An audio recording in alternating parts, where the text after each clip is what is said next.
Hello everyone, आप सभी का मेरे इस यूट्यूब चैनल में स्वागत है। आज हमारे विद्यालय Nagaon government boys higher secondary school के लिए आज बहुत ही उत्साहित और गौरव भरा दिन है, क्योंकि हमारे स्कूल के इतिहास में आज एक और पन्ना जुड़ चुका है। आज हमारे सामने उपस्थित हुए हैं यूपीएससी परीक्षा 2025 के 474 रैंक लाने वाले श्री भास्वत सैकिया जी। वो हमारे ही स्कूल के एक स्टूडेंट रह चुके हैं और आज वो अपने एक्सपीरियंस को हमारे साथ शेयर करने वाले हैं।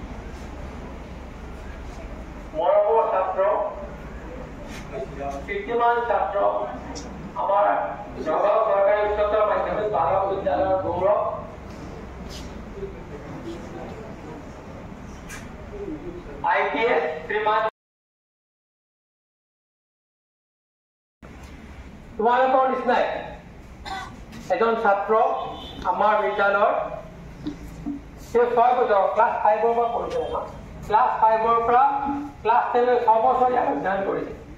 কিন্তু তোমালোকৰ পৰা কোনো পৃথক নহয় অসমীয়া মাধ্যমত পঢ়া এজন ছাত্ৰ তেওঁ তিনিবাৰকে সৰ্বভাৰতীয় পৰীক্ষা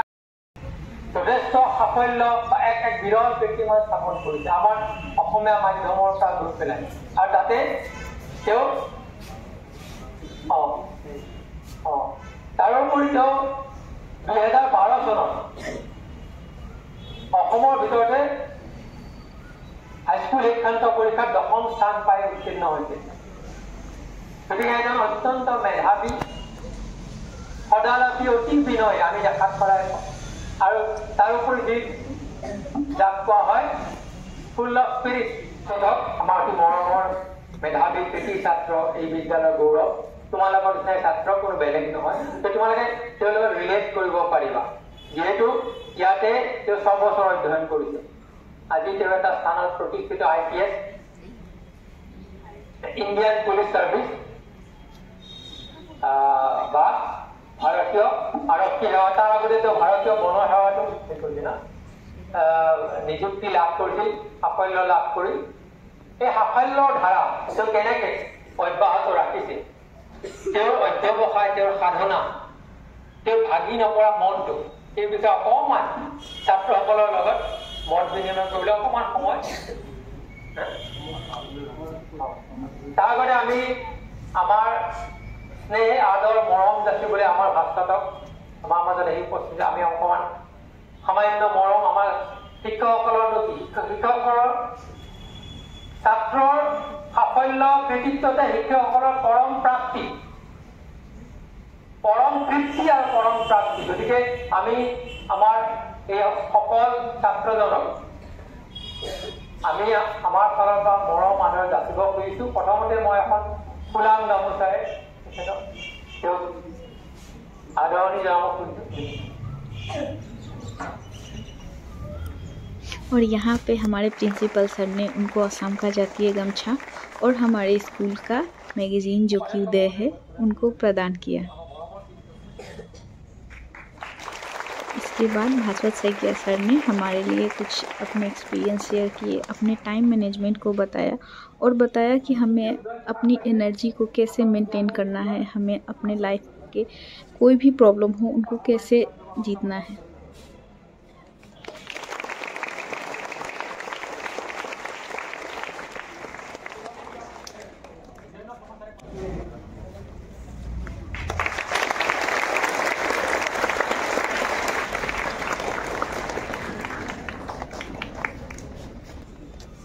মোৰ মৰমৰ ছাৰ-বাইদেউসকল আৰু মোৰ মৰমৰ ভাইটিসকল কোনফালে ঘূৰি আহি পেলাই ইমানখিনি মৰম আদৰ পাই মই সদায় আনন্দিত হৈ পৰিছোঁ মানে এইটো এটা বহুত ইম'চনেল বস্তু হয় তোমালোকেও যদি কোনোবা দিনা মানে ইয়াত ঘূৰি আহিব এনেকৈ সুযোগ পোৱা ছাৰ-বাইদেউসকল যদি তোমালোকক লৈ পেলাই এনেকৈ প্ৰাউড হ'ব পাৰে তোমালোকেও বুজিবা যে কিমান এটা ভাল লগা অনুভূতি হয় এইটো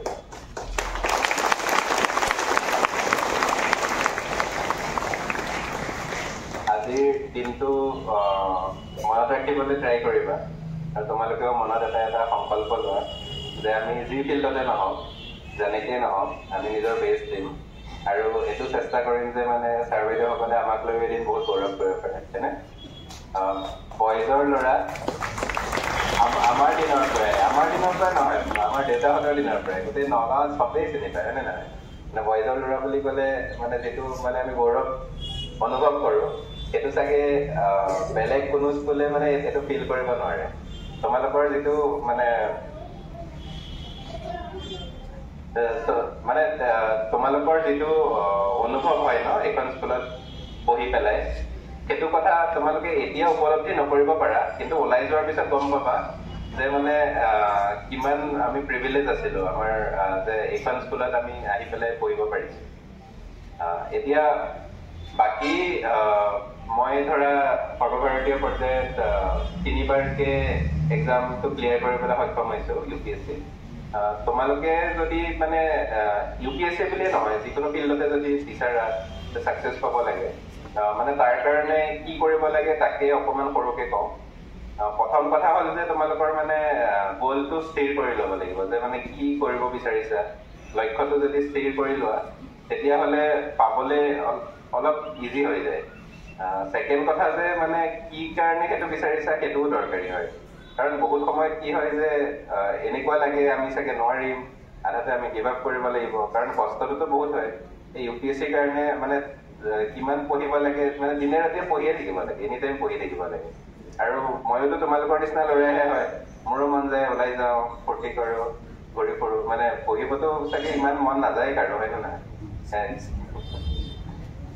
কিন্তু মানে তাৰ মাজতো যদি তোমালোকৰ যদি মানে লক্ষ্যটো স্থিৰ থাকে যে মই কি কাৰণে কৰিব বিচাৰি আছো তেতিয়াহ'লে সেইখিনি নিজক জোৰ কৰি হ'লেও মানে অলপমান কষ্ট কৰিব পাৰি তাৰ নেক্সট কথাটো হ'ল মানে যিটো চেল্ফ টক হয় ন আমি নিজকে যিখিনি কথা কওঁ সেইটো বহুত ইম্পৰ্টেণ্ট হয় মানে এতিয়া ধৰা মোৰ তোমালোকৰো থাকিব কিবা ছাবজেক্ট ভাল লাগে কিবা ছাবজেক্ট বেয়া লাগে ইয়াতে আছে নে যাৰ অংক টান লাগে কোনোবা হাত উঠোৱা কোনোবা এটি আছা কিন্তু তোমালোকৰ যদি কাৰোবাৰ কিবা ডাউট আছে সেইখিনি ক'ব পাৰো প্ৰশ্ন আছে নেকি তোমালোকৰ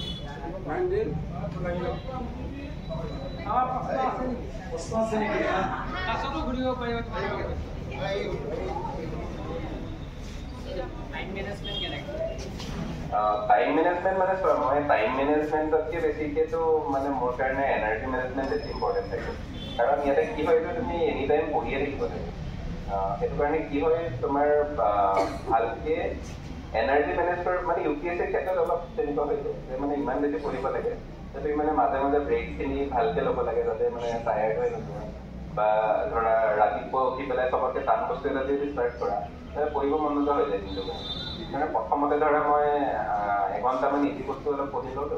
তাৰপিছত মনটো যেতিয়া ভাল লাগে তাৰপিছতে একদম টান বস্তুটো পঢ়োঁ কাৰণ ৰাতিপুৱা বেলা এনাৰ্জিটো অলপ বেছি হৈ থাকে তাৰপিছত লাহে লাহে দিনটোত যদি এনাৰ্জি কমি গৈ থাকে ৰাতিলৈকেতো মানে তুমি যদি টান বস্তু পঢ়িবলৈ এনেও নোৱাৰিবা পঢ়িব